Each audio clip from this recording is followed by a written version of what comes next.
What's up, YouTube? My name is Revan Hawkoff. This is a very exciting LEGO review, being set 75024, the HH-87 Star Hopper.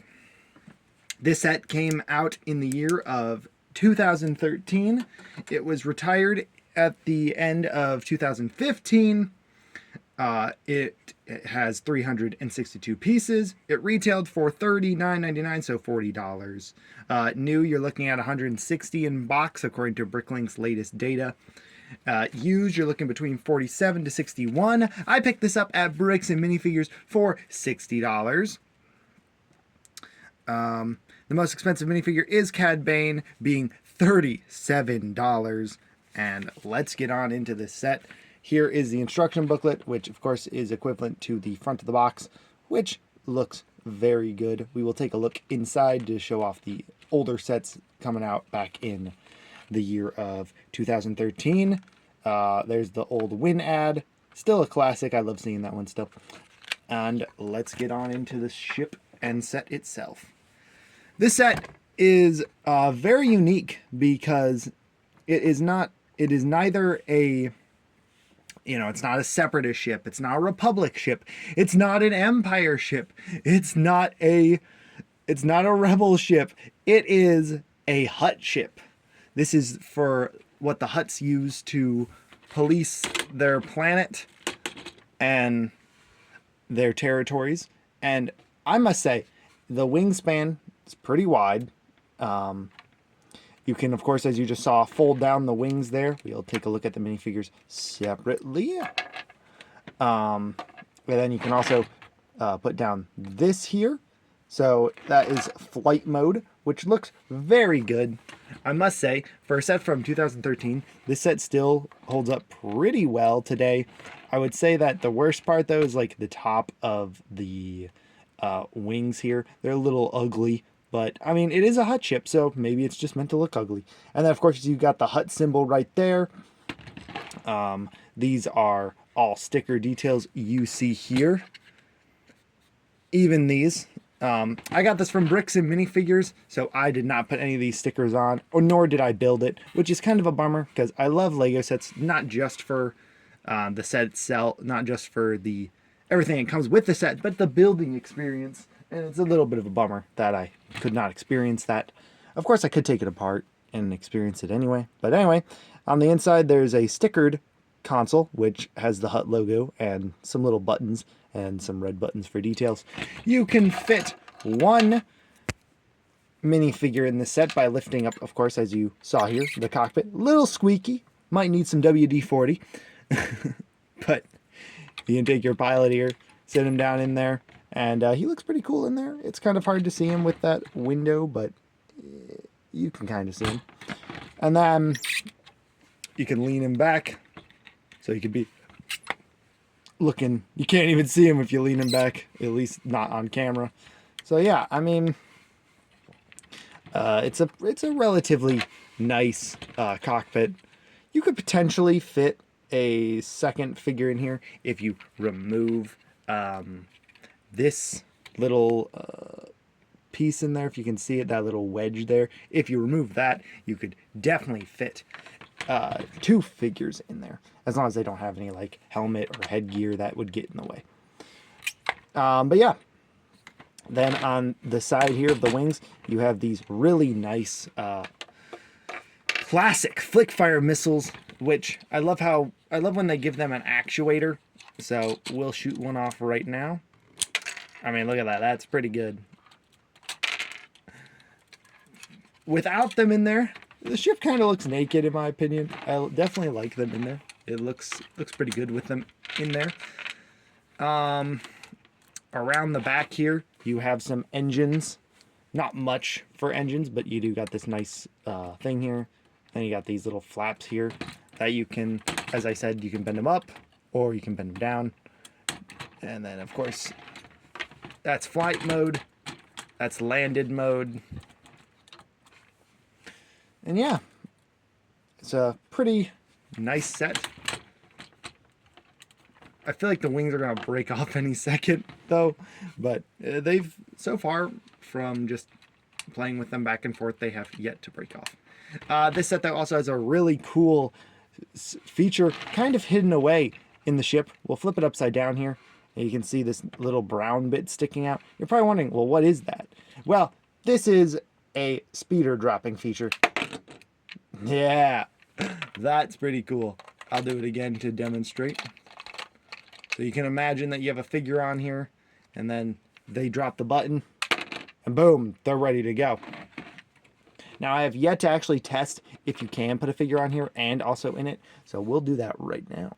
Okay, we now have a figure on there, and yes, they can fit in there, so then you can just do this, and boom, they're already on it, which looks really cool.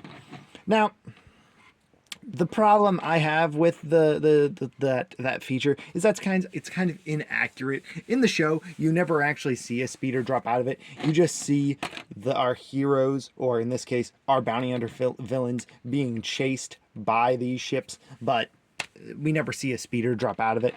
But I think for it being a feature that you don't see in the show, in this episodes where this ship shows up, I do still think it is a rather cool feature and definitely works pretty well. It probably won't work with Cad Bane because his hat's a little too big, but any character really should fit pretty well up there. I mean, I'll try Cad Bane. Just barely, I think, but we'll give it a shot right now. Okay, I was able to get Cad Bane in there. Apparently the hat does not matter. And boom, there you go. We've dropped him down. It's such a simple feature. It's just got this little trigger here on the bottom there that when you press this little tile on top, very hidden, it just drops it down. And the thing is, you don't really need it back there. It does make it a little hollow looking, but I think that's where you could fit more cargo or whatever else you want. Like, I got this cargo container here that I was trying to integrate into it, and it kind of sticks up there, but it'll just fall out eventually. But yeah, I'm sure you could customize it in a way so it could hold cargo. I'm gonna demonstrate the feature one more time just because it's so much fun to do. I did have a problem once where the speeder did get stuck and did not pop down no matter how many times I hit the button, but that only happened once. And I guess I will show you the speeder itself. It's just a brown speeder with a sticker on the front. You can move this up and down. You can fit one minifigure, and you can fit a few on the side. Of course, these are here so it can be held in place for the drop feature. So if you don't have anyone on it, then yeah, it's only usually a one-person speeder.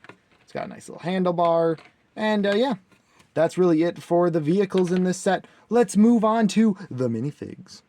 We're starting off here with our minifigures with the disguised bounty hunter Obi-Wan Kenobi. And let me just say, I really like this version. His armor is really cool. He's got a little shiny metallic in the legs. He's got this interesting symbol on the back.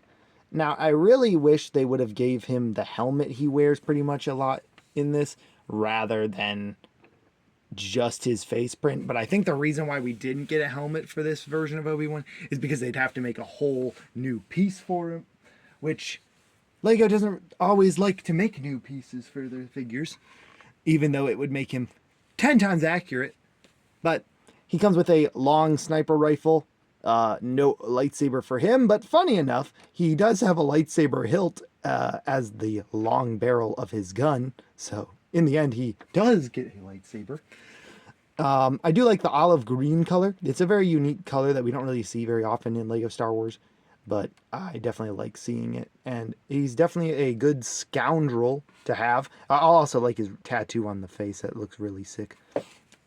But yeah, that is your disguised bounty hunter, Obi-Wan Kenobi. Let's move on to our next figure. Alrighty, and we're back with our next figure being Cad Bane, who, unlike his last appearance in the Clone Wars Lego wave, he does not have his rebreather apparatus anymore. So we just get his face. A very standard print. Honestly, if it didn't really have the blue head, you could really use this print for anyone, not even Cad Bane, like just a random citizen in the galaxy. You could just change out the head and boom, it's not even Cad Bane. He just comes with a standard pistol. Interesting color for the arms here. Yeah, that's your Cad Bane. Let's move on to the next one. Last but not least is the Nikto Guard, or Nikto Guard, however you want to pronounce the pronunciation of them.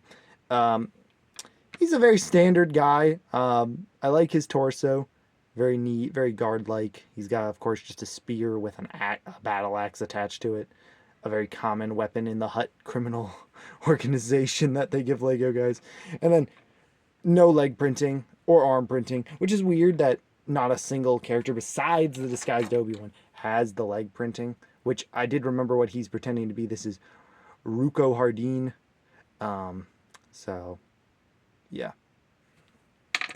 But anyway, back to this one. He's got a nice little shiny bit on the torso, which is cool. But yeah, he's kind of just a generic Hut guard that you could really put anywhere in your Hut collection. Or in your Bounty Hunter collection, or wherever you want to put him. Personally, I'm gonna put him in my Jabba's palace, or I'm just gonna leave him in his ship. Either way, that is your minifigures. Let's move on to the instructions and then the final verdict. All right, we are back. I'm sorry, I'm disappointed to say that the instruction booklet does not have the sets of the other wave, of this wave. It does have the old classic Yoda Chronicle page, the thing to Lego Star Wars, and a code to unlock things, but other than that, not much to say about that. I mean, I guess we can show off the drop feature that shows off in the instruction booklet, but yeah. That's really it for this set, though, guys. As somebody who has always wanted this set, back even in 2013, I wanted this set, but it wasn't the highest set on my list. And I'm honestly surprised that I never got it, because it was on shelves for at least another 2 years after that. It stayed on shelves till 2015. But honestly, I don't really remember much about this one. I do remember seeing it a few times on Toys R Us shelves, but other than that, I don't remember seeing this ship very often. So, and I got other sets back in 2013, like the gunship, the Count Dooku fight, the Jack 14 Starfighter, a bunch of other sets, but I did not get this one. But that is it, guys. The price, I guess I wanted to say, paying $61 for it in today's time and age where I only get the instructions and no box, and not sealed, I think it's fair. I think it being $40 back in the day was definitely a steal. But yeah, for 3 minifigures, all exclusive, by the way, still to this day, and a unique ship that Lego Star Wars will probably never make again. This is a good set and a great review. And thank you guys so much for watching. If you liked it, hit the like button. Please subscribe. If you want to see more things, please comment below of what sets you'd like to see. But until then, guys, thank you so much for watching. Revenant off, signing out. Bye-bye, guys.